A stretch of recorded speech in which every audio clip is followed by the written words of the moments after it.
आजू अवध नगरिया निहाल सखियाँ, आजू अवध नगरिया निहाल सखियाँ। चारों दूल्हा आए दुल्हन के साथ सखियाँ, चारों दूल्हा दुल्हन के साथ सखियाँ। आजू अवध नगरिया निहाल सखियाँ, आजू अवध नगरिया निहाल सखियाँ। चारों दूल्हा संग दुल्हन है साथ सखियाँ, चारों दूल्हा के दुल्हन है साथ सखियाँ।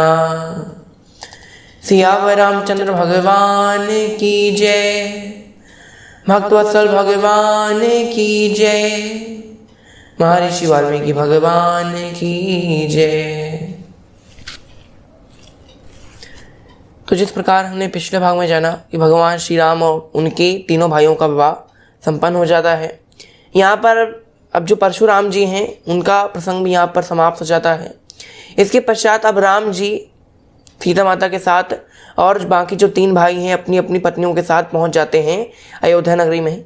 यहाँ पर अयोध्या नगरी में बड़ा ही उल्लास से, बड़ा ही हर्ष उल्लास से लोग श्री राम जी का और वधुओं का स्वागत करते हैं। यहाँ पर जो माता कौशल्या हैं, कैकेयी माता हैं और सुमित्रा माता, ये तीनों माताएं भी आरती की थाल लेकर अब द्वार पे पहुँचती हैं। अब वर वधू की आरती उतारती हैं। इसके पश्चात सीता माता, मांडवी माता, उर्मिला माता और सुकीर्ति माता, इन चारों से कहती हैं माताएं, तुम चारों अपने सामने रखे हुए कलश को अपने पैर से उसको ढकेलो, जिससे जो चावल गिरेगा तो उससे जब जहाँ तक चावल गिरेगा वहाँ तक ऐसा माना जाता है कि जितनी दूर तक चावल गिरता है, अगर पैर दुल्हन मारती है और दुल्हन के पैर से जो चावल गिरता है तो जितनी दूर तक चावल गिरता है, यानी अगर ज़्यादा दूर तक गिरा तो मतलब इस घर में समृद्धि और खुशहाली रहेगी। तो यहाँ पर कौशल्या माता भी कहती हैं, सुमित्रा माता और कैकेयी माता सभी अपनी बहुओं से कहती हैं कि अब तुम चारों अपने अपने पैर से इस कलश को गिराओ। तो यहाँ पर कलश को गिराती हैं। इसके पश्चात जो रस्में हैं उनको निभाया जाता है। यहाँ पर अब क्या क्या रस्में निभाई जा रही हैं इसके बारे में हम आज के सत्र में जानेंगे। तो आइए आज की कथा को आरंभ करते हैं।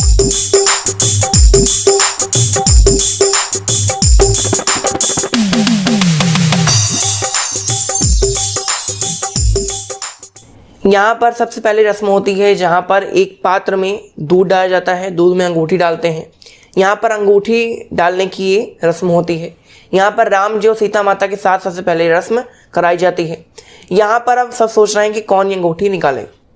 यहाँ पर राम जी को अंगूठी मिल जाती है, लेकिन फिर भी राम जी अपनी मर्यादा में रहकर उनको लगा कि अगर पत्नी को दे दिया जाएगा तो ज़्यादा ठीक है। यहाँ राम जी ने हाथों में ही जल के अंदर ही हाथ से अपनी अंगूठी निकालकर सीता माता के हाथ में दे दी। यहाँ पर सीता माता जैसी अंगूठी पाती हैं बड़ी प्रसन्न है। यहाँ पर सीता माता अपनी अंगूठी को निकालती हैं। इसके पश्चात यहाँ पर यह रस्म समाप्त हो जाती है। यहाँ पर अब एक और रस्म हुआ करती है जिसमें बहू की मुंह दिखाई हुआ करती है। जब हमारे यहाँ एक रस्म होती है, जब जो नई वधू आती हैं उसकी मुंह दिखाई की जाती है। जो माताएं होती हैं, आस पड़ोस की जो स्त्रियाँ होती हैं, वो आती हैं और जो बहू होती है उसका मुंह देखती हैं और नेंग देती हैं। नेंग यानी जो भी अपनी तरफ से शगुन दिया करती हैं। यहाँ पर अब कौशल्या माता ने जब सीता माता का मुख देखा तब यहाँ पर कौशल्या माता बड़ी ही प्रसन्न हुई। यहाँ पर कौशल्या माता ने जैसे ही सीता माता का मुख देखा वैसे ही उनको मुंह दिखाई के नेंग में सीता माता को इक्ष्वाकु कुल का सबसे बहुमूल्य, सबसे कीमती, जो इतिहास प्रचलित, जो इक्ष्वाकु कुल की बड़ी बड़ी महारानियाँ पहनती आ रही हैं, उस बहुमूल्य कीमती हार को सीता माता को समर्पित कर दिया, सीता माता को दे दिया। यहाँ पर कैकेयी माता ने सोचा, अरे ये कौशल्या ने तो सीता को रानी बना ली है, क्योंकि भाई ये जो हार है वो हमेशा इस पूरे खानदान की जो है वो बड़ी रानी पहना करती। तो यहाँ पर कैकेयी माता को लगा कि अरे एक जो कौशल्या माता है उन्होंने तो सीता को रानी बना दिया, एक तरह से रानी का पद दे दिया, भैया हार दे दिया। लेकिन कैकेयी माता ने कहा कि मैं भी कम नहीं हूँ। अगर रानी का हार दिया है कौशल्या ने तो मैं अब सीता को असली महारानी मैं बनाऊंगी, क्योंकि भाई अगर महारानी के पास, महारानी के रहने लायक कोई अगर अच्छा घर नहीं है, भाई महारानी केवल हार से महारानी तो बन नहीं जाएगी कि महारानी केवल हारे दिखाती घूमती रहेगी। नहीं, ऐसा नहीं होगा।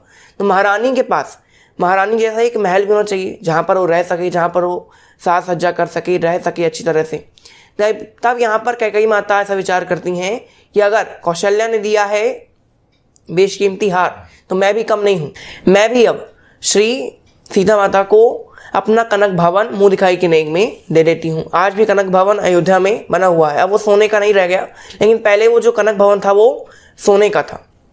यहाँ पर सोने का भवन दे देती हैं। यहाँ पर कैकेयी माता को दशरथ जी ने सोने का भवन बनाकर दिया था, लेकिन कैकेयी माता रहा नहीं करती थी कनक भवन में। क्यों नहीं रहती थी?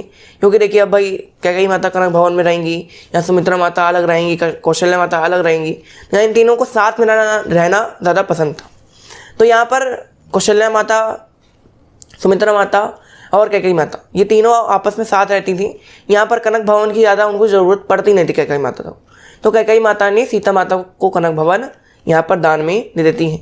यहाँ पर अब कनक भवन दे दिया कैकेयी माता ने, कौशल्या माता ने दे दिया हार। तब यहाँ पर अब सुमित्रा माता विचार करेंगी कि मेरे पास ऐसा क्या है कि मैं क्या करूँ।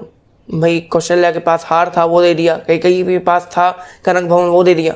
यहाँ सुमित्रा माता की आंखों से आंसू टपक रहे हैं कि मैं क्या दूँ, मेरे पास तो कुछ नहीं है, मेरे पास ऐसा कुछ है नहीं जो मैं सीता को दे सकूँ।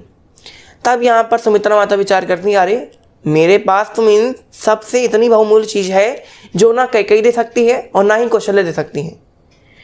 अगर दे सकती है तो केवल सुमित्रा दे सकती है। क्यों? अब यहाँ पर क्या देती हैं? यहाँ सुमित्रा माता कहती हैं कि देखो सीता, इन दोनों ने तुमको सांसारिक वस्तु दी, लेकिन जो सीता है वो ज्ञान का प्रतीक है, ज्ञान का प्रतीक है, भक्ति का प्रतीक है। तो भक्ति के पास अगर ये सांसारिक वस्तुएं ले जाओगे तो आपको फायदा नहीं होगा।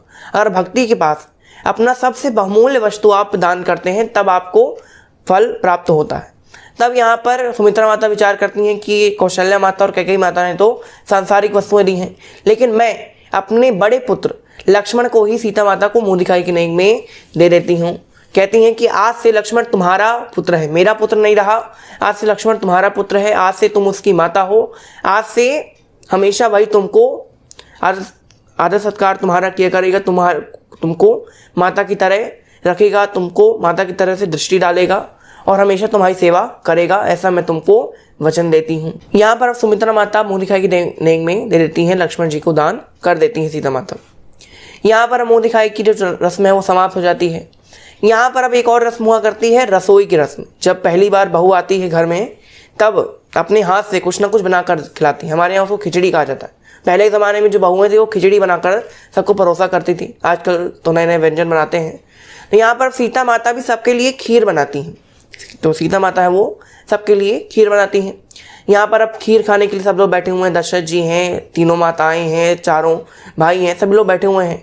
यहाँ सीता माता खीर बनाकर लाती हैं। यहाँ पर सबको अलग अलग पात्रों में देती हैं खीर। यहाँ पर दशरथ जी के पात्र में एक छोटा सा तिनका गिर जाता है। यहाँ पर अब सीता माता देख लेती हैं और किसी की नज़र नहीं पड़ती कि तिनका गिरा, लेकिन सीता माता देख लेती हैं कि अरे इनकी खीर में तो तिनका गिरा है। यहाँ सीता माता सोच रही हैं अरे अगर मैं हटाऊंगी तो देख लेंगी, तो उनको लगेगा अरे ये बहू ने तो हमारी खीर में तिनका डाल दिया, और अगर नहीं हटाऊंगी तो भी प्रॉब्लम है। तो सीता माता सोचती हैं कि मैं क्या करूँ। तब यहाँ सीता माता अपनी दैवी शक्तियों का प्रयोग करती हैं। सीता माता जैसी उस तिनके पर दृष्टि डालती हैं वो तिनका वहीं का वहीं नष्ट हो जाता है। यहाँ पर ये दृश्य और कोई नहीं देख पाता, लेकिन दशरथ जी की दृष्टि इस दृश्य पर पड़ जाती है। यहाँ पर दशरथ जी उस समय तो कुछ नहीं बोलते। यहाँ पर रात को सीता माता को अपने कक्ष में बुलाते हैं। सीता माता से कहते हैं कि देखो पुत्री सीते, मैं जान गया हूँ कि तुम कोई साधारण स्त्री नहीं हो, तुम साक्षात लक्ष्मी स्वरूपा हो, हिरण्यवर्णा हो। तो मैं तुमसे एक निवेदन करना चाहता हूँ, मेरी इसको एक विनती समझना कि तुम कभी अपनी दृष्टि किसी पर सीधे, क्रोध भरी दृष्टि किसी पर अपनी सीधे मत डालना, क्योंकि वो भस्म हो जाएगा। वो ऐसा मुझे तुम वचन दो कि तुम कभी भी किसी पर अपनी क्रोध भरी दृष्टि सीधी नहीं डालोगी, कुछ ना कुछ आधार रखोगी, ताकि वो व्यक्ति साक्षात तुम्हारे सामने भस्म ना हो जाए। तब यहाँ सीता माता ने उनको वचन दिया था कि मैं कभी भी किसी को क्रोध भरी दृष्टि से सीधे नहीं देखूंगी। तब से यहाँ पर जब रावण सीता माता को ले गया था उठाकर, तब यहाँ सीता माता जब भी रावण मिलने आता था तब सीता माता एक सीख को उठा लिया करती थी, क्योंकि अगर सीता माता डायरेक्ट रावण को देखती तो रावण जल जाता। तो यहाँ पर राम जी का जो अवतार होता उसका कोई अर्थ नहीं निकलता। यहाँ पर ये जो कहानी है ये संत जनों के मुख से हमने सुनी है। अब यहाँ इसमें कितनी सच्चाई है कितना झूठ है वो तो हमको नहीं पता। तो यहाँ पर अब ये सारी रस्में समाप्त हो जाती हैं। यहाँ पर राम जी और सीता माता पहुँच जाते हैं अपने कक्ष में। यहाँ पर ऐसा होता है कि पहली रात में जो पति होता है वो भी पत्नी को कुछ ना कुछ उपहार देता है। यहाँ पर राम जी ने भी सीता माता को सांसारिक उपहार नहीं दिया, क्योंकि भाई सीता माता भक्ति का प्रतीक है और भक्ति को सांसारिक उपहार नहीं दे सकते। तो यहाँ पर राम जी ने सीता माता को वचन दिया कि जब तक तुम जीवित हो सीते मैं कभी भी आजीवन विवाह नहीं करूँगा। तुम्हारे जाने के बाद भी मैं वचन देता हूँ कि इस जन्म में तुम्हारे सिवा मेरी और कोई पत्नी नहीं होगी, ऐसा मैं वचन देता हूँ। तो यहाँ पर राम जी ने ऐसा वचन दिया, तब से राम जी मर्यादा पुरुषोत्तम कहलाने लगे। तो यहाँ पर ये सही रस्में होती हैं। यहाँ पर अब आगे क्या होता है, यहाँ पर अब बालकांड समाप्त हो जाता है। यहाँ पर वाल्मीकि रामायण में, तुलसीदास रामायण में, सभी प्रकार की रामायणों में यहाँ पर बालकांड समाप्त हो जाता है। यहाँ पर अब आगे सत्रों से अब अयोध्या कांड का शुभारंभ होगा। तो यहाँ पर अब आगे क्या क्या हो रहा है इसके बारे में हम अगले सत्र में जानेंगे। तो आज की कथा को हम यहीं विराम देते हैं। आज के लिए बस इतना ही। आपका बहुत बहुत धन्यवाद। घर पर रहिए, सेफ रहिए, मुस्कुराते रहिए। जय श्री राम।